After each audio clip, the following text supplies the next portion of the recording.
Praise the Lord. இயேசுவின் ரத்தம் ஜெயம். தினமும் இயேசு நிகழ்ச்சிக்கு உங்களை கர்த்தராகிய இயேசு கிறிஸ்துவின் நாமத்தில் வரவேற்கிறேன். செய்தியின் தலைப்பு, கர்த்தரின் கரத்தை தடுப்பவன் யார்? ஆதார வசனம் உபாகம் 3 அதிகாரம் 24வது வசனம். கர்த்தராகிய ஆண்டவரே, நீர் உமது அடியேனுக்கு உமது மகத்துவத்தையும் உமது வல்லமையுள்ள கரத்தையும் காண்பிக்க தொடங்கினீர். மகத்துவரின் மக்களே, எதற்காக அவர் தமது மகத்துவத்தையும் வல்லமையுள்ள கரத்தையும் காண்பிக்க தொடங்குகிறார்? அவர் நம்மை முன் குறித்து அழைக்கும் போதே நம்மை குறித்து உயர்ந்த நோக்கம் திட்டங்களை வைத்துத்தான் அழைக்கிறார். நம்முடைய ஞானம், அறிவு, செல்வம், செல்வாக்கு, குடும்ப பாங்கு, குடும்ப சூழ்நிலைகள் இதை பார்த்தவர் திட்டம் தீட்டுகிறதில்லை. இவைகளை பார்த்து திட்டத்தை மாற்றுவதும் இல்லை. எவரையும் மேன்மைப்படுத்த, பலப்படுத்த அவரால் கூடும். குப்பையிலிருந்தும் புழுதியிலிருந்தும் எடுத்து உயர்த்த அவரால் கூடும். இதற்கு 1 கொரிந்தியர் 1:27-28 வசனங்கள் உங்களுக்கு உதவும். அந்த காரியத்தை, திட்டத்தை நம்மிலே துவைக்கினவர் அதை நிறைவு செய்யாமல் விடமாட்டார். பாதியிலேயே விட்டு போக மாட்டார். இதை தடுக்க எந்த எதிர்வேலையும் இல்லைங்க. தேவரே சகலத்தையும் செய்ய வல்லவர். நீ செய்ய நினைத்தது தடைபடாது. யோபு 42:2. இது யாவரும் அறிவும்.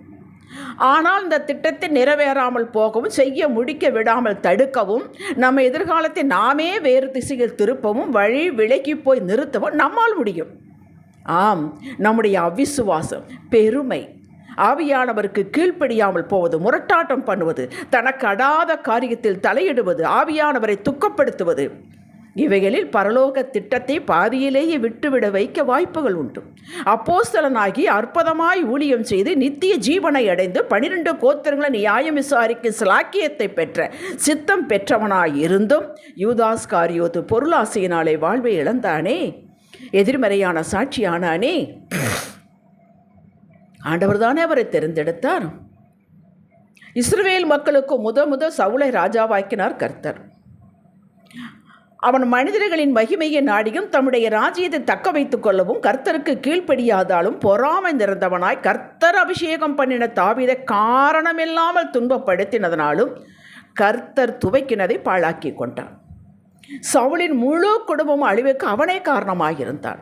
அப்படி கர்த்தர் துவைக்கினதை நிறைவு செய்ய விடாமல் தடுக்க மனிதனால் தன்னுடைய எதிர்ப்பினால் முடியும். அதனால்தான் இயேசு, நீ என்னை பின்பற்ற விரும்பினால், நம்முடைய விருப்பம் தெரிந்தெடுத்தலை மதிக்கிறார். தன்னையே வெறுத்து நம்முடைய சுயத்தை தள்ளி வைத்துவிட்டு, மாமிசத்தை தள்ளி வைத்துவிட்டு, நம்முடைய பாதைகளை தள்ளி வைத்துவிட்டு, நம்முடைய சிந்தனைகள், யோசனைகளை தள்ளி வைத்துவிட்டு அவன் தன் சிலுவை எடுத்துக்கொண்டு என்னை பின்பற்ற கடவன். ஒவ்வொருவருக்கு குறித்த சித்தம், திட்டம் வெவ்வேறு. நம்முடைய ஆண்டவர் நம்மை குறித்து என்ன சித்தம் வைத்திருக்கிற கண்டுகொள்ள வேண்டும், அதை பிடித்து கொள்ள வேண்டும். பாதைகள் வேறு. இது ஏன் எனக்கு இப்படி, அவனுக்கு ஏன் அப்படி என்று கேட்க நமக்கு உரிமை இல்லை. நம்மை பற்றி பேச மட்டுமே நமக்கு உரிமை உண்டு. இஸ்ரவேல் மக்களை எகிப்தின் அடிமைத்தனத்திலிருந்து விடுவித்து அவர்களை சொந்த தேசமான கானான் கொண்டு வந்து சேர்க்க வேண்டியது தேவ திட்டம். இதற்கு காலம் நிறைவேறின போது மோசேயும் ஆரோனும் திடப்படுத்தி, 2 பேரையும் திடப்படுத்தி அவர்கள் கோலை தேவகோளாக்கி அற்புத அடையாளங்களை காட்டி மீட்கும் திட்டம் வைத்திருந்தார். இதற்கு மோசே பச்சிலம் குழந்தையாக இருந்த போதே பிசாசும் திட்டம் போட்டான் மோசேயை அழிக்க. எவன் அழிக்க வேண்டும் என்று திட்டம் போட்டானோ, சட்டம் போட்டானோ, அவனுடைய அரண்மனையிலேயே வைத்து வளர்த்தார். இதுதான் கர்த்தர். 40 வருடங்கள் இருந்தான். ஆரோன் மிரியாம் பிறக்கும் போது எந்த சட்டமும் இல்லை. மோசே தம் மூலம்தான் ரட்சிப்பு என்று மக்களுக்கு என்ற வெளிப்பாடு பெற்றான். நல்லதுதான். தேவனுடைய காலத்திற்கும் கட்டாயத்திற்கும் அவன் காத்திருக்கவில்லை. எடுத்தேன் கவிழ்த்தேன் என்று செய்துவிட்டான். அரியணை ஏறி வேண்டிய மோசே மீதியான் தேசத்தில் மாமனார் ஆடுகளை மேய்த்தான் 40 ஆண்டுகள். கர்த்தர் தொடங்கினதற்கு டிஸ்டர்ப் வரும்போது தம் திட்டத்தை ஒரு நாளும் மாற்ற மாட்டார். நம்மைத்தான் அந்த திட்டத்திற்கு மாற்றுவார். மோசேக்கு 80 வயது.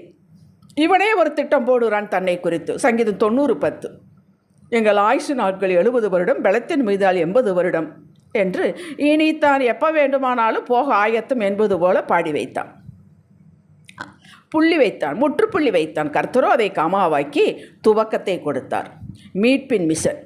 பின் 120 வயது வரை அவன் வாழ்ந்தானுங்க. ஆம், அவர் நிர்ணயித்ததை செய்ய விடாமல் தடுக்கவோ ஒதுக்கவோ முடியாதுங்க.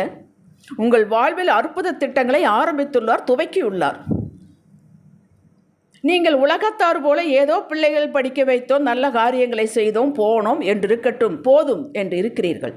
உங்களுக்குள்ளும் உங்கள் மூலமாகியும் உங்களை கொண்டும் தன் தேவ ராஜ்யத்திற்கு செய்ய தேவன் அற்புத திட்டங்களை துவக்கியுள்ளார்.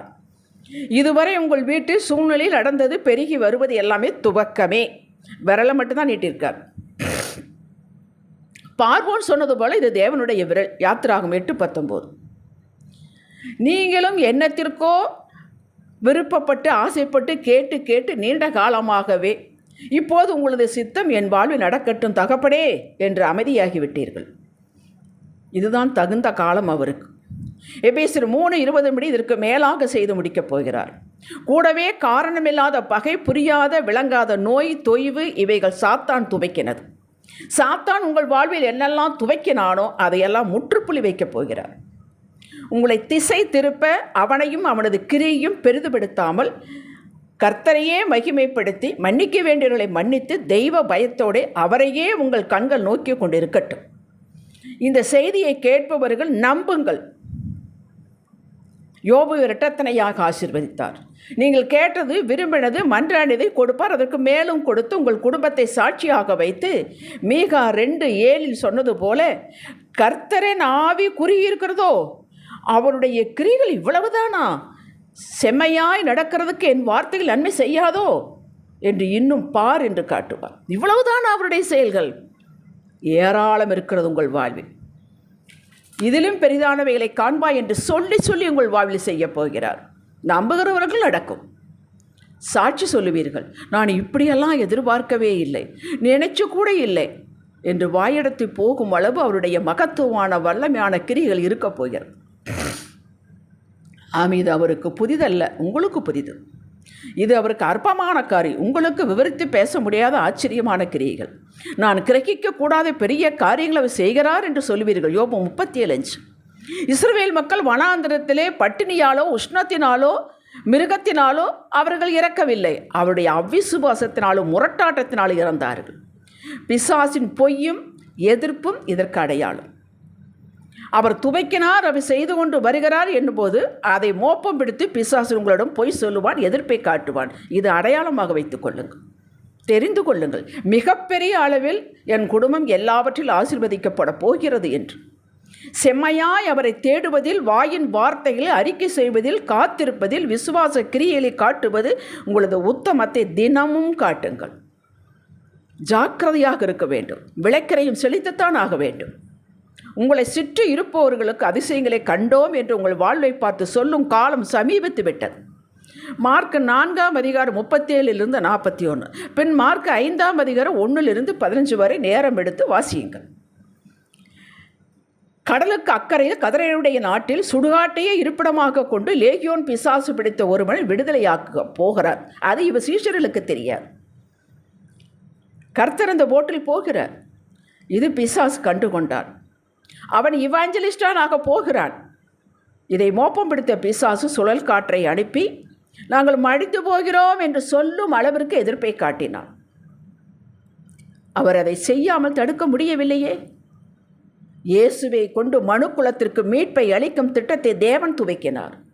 இயேசுவை சிலுவை மரணத்தை சந்திக்க விடாமல் ஏரோதின் பட்டயத்திலிருந்து எத்தனை எத்தனை எதிர்ப்புகள் துவக்கினது அவர் முடித்தார். வயதாகிவிட்டதே என்று நினைக்காதீர்கள். மோசே 80 வயதுக்கு மேலே தான் ஊழியத்தின் மேன்மையே. ஆபிரகாம் 100 வயதிற்கு மேலே தான் குடும்பஸ்தன். ஏராளமான சாட்சிகள் உண்டு. நமக்கு இவ்வளவு காலம் ஆக வேண்டும் என்ற நியதி இல்லை. இன்றே உங்களுக்கு ரட்சணினால், இன்றே உங்களுக்கு அனுகிரக காலம். தன் திட்டத்தை நிறைவேற்றி உங்கள் தலையை உயர்த்தும் வரை நெறிந்த நாளிலே முறிக்கவும் மாட்டார், மங்கி எறிகிற திரியை அணைக்கவும் மாட்டார். ஜெபிக்கலாம். தகப்பனே, உமது அற்புதமான இடைபாட்டிற்காக ஸ்தோத்திரம். உமது மகத்துவமான வல்லமையில கரத்தை என் மீது நீட்டி இருப்பதற்கு ஸ்தோத்திரம். நீர் கிருபையும் மகிமையும் அருளுகிறவர். ஆச்சரியமான கிரியைகளை செய்வதற்காக ஸ்தோத்திரம். என் வாழ்வையே நான் நின்று வேடிக்கை பார்ப்பேன். இயேசுவின் நாமத்தில் பிதாவே. இன்றைய சிந்தனைக்கு, கர்த்தர் என் வாழ்வில் இறங்கி கிரியை செய்து கொண்டிருக்கிறார். இதோ சீக்கிரம் மலை மேல் உள்ள பட்டணத்தைப் போல நான் நிற்பேன். ஆமேன். ஹல்லேலூயா.